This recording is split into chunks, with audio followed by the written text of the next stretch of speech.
Ano nga bang set ng emblem at item ginagamit ko? Bakit napakadali lang sa akin mang one hit gamit ang ultimate ni Dairoth? In this video guys re-reveal ko na kung paano ko nagagawa yon. Para sa emblem na ginagamit ko dito, ito ay may halong tatlong agility, invasion at killing spree. Dito mas na-maximize ang movement at physical penetration ni Dairoth. Para naman sa item na ginagamit ko, pryo kong i-build ang Blade of Heptasis sa early game. Dito mas mahapdi agad damage output na magagawa ni Dairoth. Tandaan nyo guys na mas effective gamitin ang build na ito kung gagamitin mo si Dairoth bilang jungler. Dito guys makakatapat ko ay jungle Alice. Sa early game guys, prioritize nyo na agad i-build ang Blade of Heptasis. Una mong kunin ang orange buff para may bonus damage ang basic attack ni Dairoth. Huwag kalimutan punuin ang passive. In case na may pumalag na kalaban may bonus damage ang susunod na skill mo.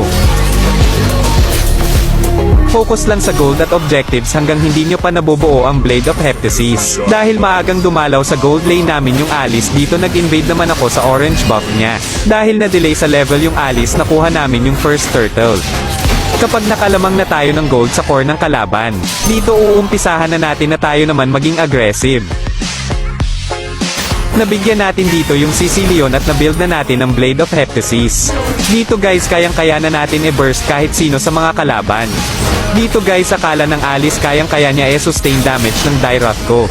Dun siya nagkakamali. Dahil penetration first build natin tumatagos damage natin sa makukunat ng mga kalaban.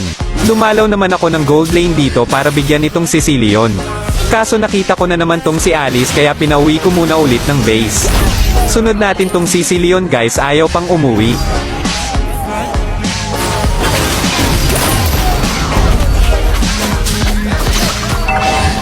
Nakuha ulit namin dito yung second turtle. Dito guys habang nagpapastack ako ng passive sinubukan nitong Alice mag-gank sa XP lane namin.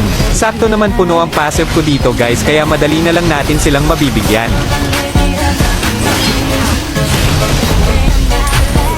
Lagi niyong tatandaan guys na mahalagang may stack ang passive bago kayo pumalag sa mga kalaban.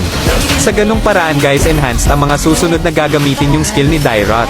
Dito guys sinubukan na naman itong Alice mag-gank sa XP lane namin pero this time tatlo na sila. Kaso dahil nakatank build Terisla namin mas nauna pa silang mabawian ng buhay.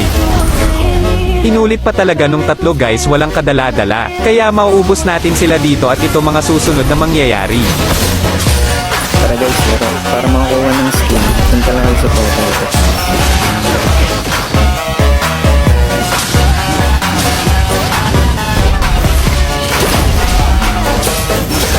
Dahil palaging naseset ng Terisla namin yung mga kalaban guys dito, hindi na nga nila nagawang makabawi. Sa part na to guys napagkamala nilang ako si Obito. Ikaw yung Amon main sa Facebook di ba Hades?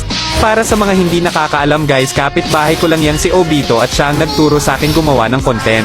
Dahil naset ng Terisla namin yung mga kalaban dito guys, ma-e-end na namin yung game. Kaya kung umabot ka sa part na ito, maaari ba kitang maging supporter? Maraming salamat.